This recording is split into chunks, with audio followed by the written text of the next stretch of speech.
عید الاضحیٰ کے آخری دن بس اتنا کہوں گی کہ جس طرح سب نے جانور قربان کیے، ایسے ہی اپنی انا، حسد اور نفرت کو بھی قربان کر دیں۔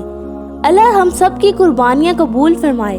دعاؤں میں یاد رکھنا اور خیر بانٹتے رہنا۔ عید کے 3 دن گزر گئے، لیکن یاد رکھو دعائیں آج بھی قبول ہو سکتی ہیں۔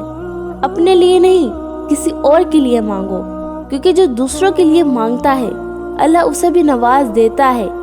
عید الاضحیٰ ختم ہوئی، لیکن اصل عید تو تب ہے جب تم ہر دن کسی کی مدد کرو، کسی کو معاف کرو اور اپنی نیت کو پاک رکھو۔ یہی قربانی ہے جو روز مانگی جاتی ہے۔ اپنی خواہشات کو، اپنی ضد کو اللہ کے حوالے کر دینا ہی اصل قربانی ہے۔ الوداع اے عید، تیرا ہر لمحہ خیر و برکت سے بھرا رہا۔ جاتے جاتے یہ دعا ہے کہ جو مانگا وہ ملے اور جو دل میں چھپا ہے وہ اللہ پورا کرے۔ آمین یا رب العالمین۔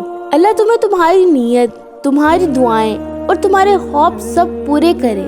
اگر دل کو لگی ہو یہ بات تو اس پیغام کو آگے بڑھاؤ، اور ایسے ہی اسلامی اور دل کو چھو لینے والے پیغامات کے لیے چینل کو سبسکرائب ضرور کریں۔ اللہ ہم سب کو دین و دنیا کی کامیابی عطا فرمائے۔ آمین۔ جزاک اللہ خیر۔